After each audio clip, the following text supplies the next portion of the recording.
નમસ્કાર. આકાશવાણી સમાચાર હર્ષ લેવા વાંચે છે. પ્રધાનમંત્રી નરેન્દ્ર મોદી વર્ચ્યુઅલ માધ્યમથી વિકસિત ભારત સંકલ્પ યાત્રાના લાભાર્થીઓ સાથે સંવાદ કરી રહ્યા છે. પ્રધાનમંત્રી નરેન્દ્ર મોદી આજથી 3 દિવસની ગુજરાતની મુલાકાતે આવશે. બુધવારે વાયબ્રન્ટ ગુજરાત વૈશ્વિક રોકાણકાર પરિષદનું ઉદઘાટન કરશે. કેન્દ્રીય ગૃહમંત્રી અમિત શાહે આજે નવી દિલ્હીમાં પ્રાથમિક કૃષિ ધિરાણ મંડળીઓ પર નેશનલ પેક્સ મેગા કોન્ક્લેવની અધ્યક્ષતા કરી.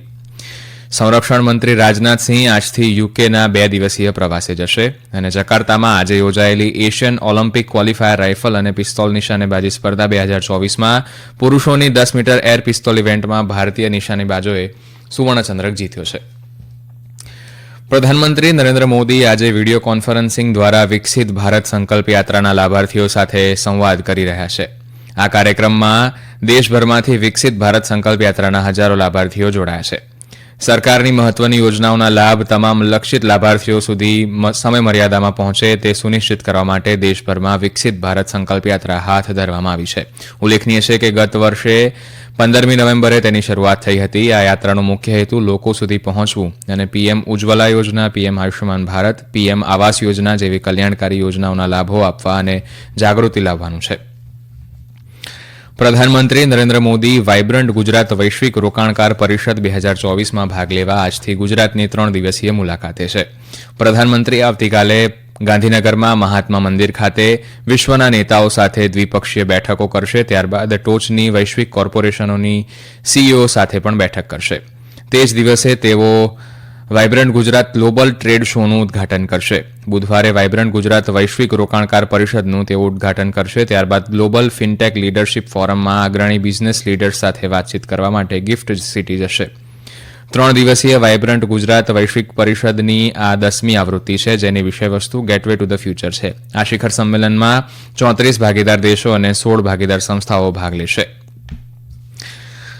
આગામી 10મી જાન્યુઆરીના રોજ ગાંધીનગરના મહાત્મા મંદિર ખાતે શરૂ થનારી વાયબ્રન્ટ ગુજરાત ગ્લોબલ સમિટની 10મી આવૃત્તિની યજમાની કરવા માટે ગુજરાત તૈયાર છે. 10મી આવૃત્તિ વાયબ્રન્ટ ગુજરાતના 20 વર્ષ સફળતાના શિખર તરીકે ઉજવશે, જેની વિષયવસ્તુ ગેટવે ટુ ધ ફ્યુચર છે. અમારા સંવાદદાતા અહેવાલ આપે છે કે પરિષદની 10મી આવૃત્તિ અદ્વિતીય છે. ઉલ્લેખનીય છે કે કોવિડના કારણે 2021માં સમિટ રદ કરવામાં આવી હોવાથી 10મી આવૃત્તિ વાયબ્રન્ટ ગુજરાત ગ્લોબલ સમિટ 4 વર્ષના અંતરાલ પછી યોજાઈ રહી છે. આ વખતે વિશ્વભરમાંથી 1 લાખથી વધુ લોકો આ પરિષદમાં ભાગ લેવા માટે નોંધણી કરાવી છે. આ વર્ષની સમિટ માટે 34 ભાગીદાર દેશો અને 16 ભાગીદાર સંસ્થાઓ છે.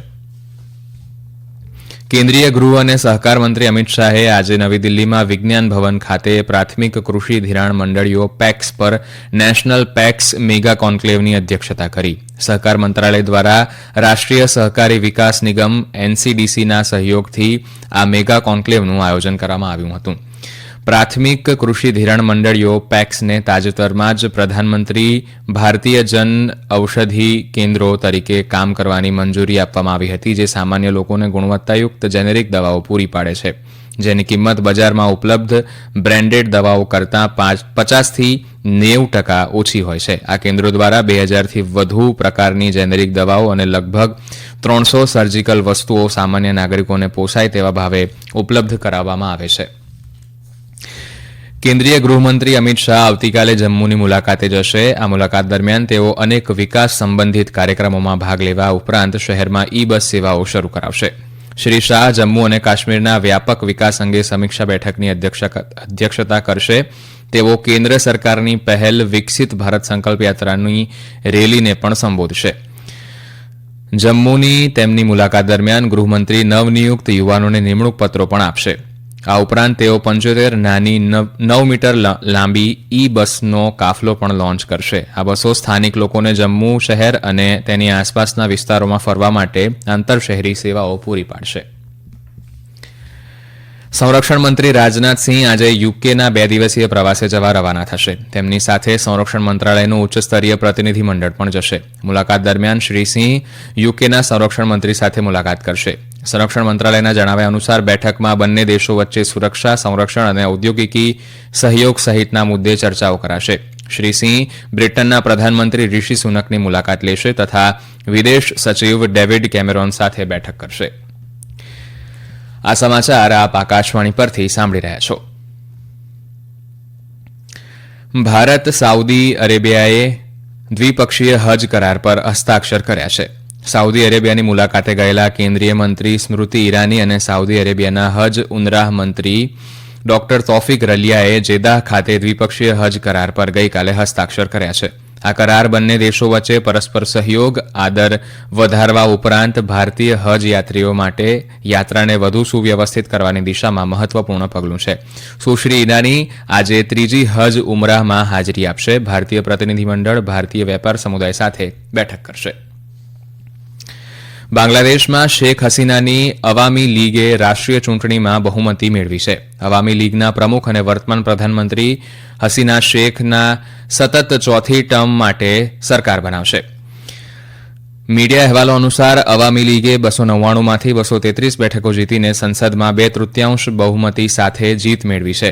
આઉટગોઈંગ સંસદમાં મુખ્ય વિરોધ પક્ષ રાષ્ટ્રીય પાર્ટીને 11 બેઠકો મળી છે, જ્યારે અપક્ષોએ 62 બેઠકો જીતી લીધી છે. બાકીની 3 બેઠકો અન્ય પક્ષોએ જીતી હતી. બાંગ્લાદેશના ચૂંટણી પંચ તરફથી ચૂંટણી પરિણામો અંગે સત્તાવાર નિવેદનો આવવાના હજુ બાકી છે. ઉલ્લેખનીય છે કે 2018ની અગાઉની ચૂંટણીની સરખામણીએ આ ચૂંટણીમાં મતદાન ખૂબ જ ઓછું થયું છે. હવામાન વિભાગે દક્ષિણ પશ્ચિમ બંગાળની ખાડી પર પૂર્વીય પ્રદેશોમાં આગામી 3 દિવસ સુધી તમિલનાડુના દરિયાકાંઠાના વિસ્તારોમાં ભારે વરસાદની આગાહી કરી છે. ઉલ્લેખનીય છે કે જળાશયોમાં પાણીનું સ્તર વધી રહ્યું છે અને જિલ્લા વહીવટીતંત્ર દ્વારા સાવચેતીના પગલાંરૂપે કેટલાક વિસ્તારોમાં વધારાનું પાણી છોડવામાં આવ્યું છે. સિરકાલી, ચિદમ્બરમ, નાગપટ્ટનમ, તિરુવરુર, કુડ્ડલોર, મયાલાદુથુરાઈ અને તંજાવુરમાં 24 કલાકમાં 10થી 24 સેમીથી વધુ વરસાદ થયો છે. ચેન્નાઈ, તિરુવલ્લુવર અને કાંચીપુરમમાં 10 સેમીથી ઓછો વરસાદ નોંધાયો છે. ઉત્તર રેલવેએ માહિતી આપી છે કે ધુમ્મસના કારણે આજે દિલ્હી જતી 20 જેટલી ટ્રેનો તેના નિર્ધારિત સમય કરતાં મોડી પહોંચશે. આગામી 4 દિવસ દરમિયાન દેશના ઉત્તરીય ભાગોમાં લઘુત્તમ તાપમાનમાં કોઈ નોંધપાત્ર ફેરફાર થવાની સંભાવના સાથે આગામી થોડા દિવસોમાં ઠંડીથી ગંભીર ઠંડા દિવસની સ્થિતિ ચાલુ રહેવાની ધારણા છે. ઇન્ડોનેશિયાના જકાર્તામાં યોજાયેલી એશિયન ઓલિમ્પિક ક્વોલિફાયર રાઇફલ અને પિસ્તોલ નિશાનેબાજી સ્પર્ધા 2024માં પુરુષોની 10 મીટર એર પિસ્તોલ ટીમ ઇવેન્ટમાં વરુણ તોમર, અર્જુનસિંહ ચીમા અને ઉજ્જવલ મલિકની ટીમે સુવર્ણચંદ્રક જીત્યો છે.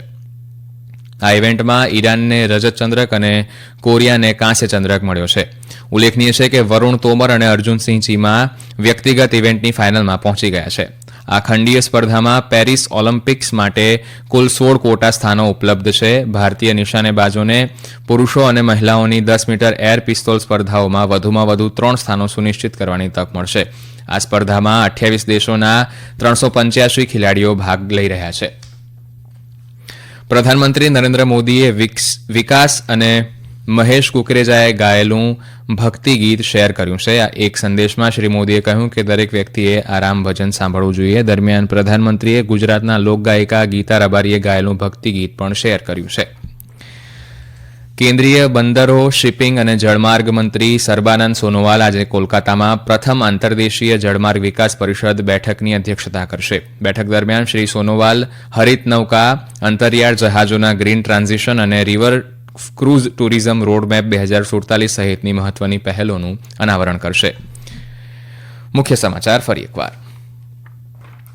પ્રધાનમંત્રી નરેન્દ્ર મોદી વર્ચ્યુઅલ માધ્યમથી વિકસિત ભારત સંકલ્પ યાત્રાના લાભાર્થીઓ સાથે સંવાદ કરી રહ્યા છે. પ્રધાનમંત્રી નરેન્દ્ર મોદી આજથી 3 દિવસની ગુજરાતની મુલાકાતે આવશે. બુધવારે વાઇબ્રન્ટ ગુજરાત વૈશ્વિક રોકાણકાર પરિષદનું ઉદઘાટન કરશે.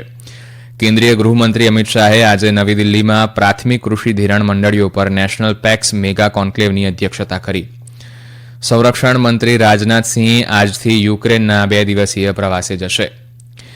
અને જકાર્તામાં આજે યોજાયેલી એશિયન ઓલિમ્પિક ક્વોલિફાયર રાઇફલ અને પિસ્તોલ નિશાનેબાજી સ્પર્ધા 2024માં પુરુષોની 10 મીટર એર પિસ્તોલ ઇવેન્ટમાં ભારતીય નિશાનેબાજોએ સુવર્ણચંદ્રક જીત્યો છે. આકાશવાણી પરથી સમાચાર પૂરા થયા.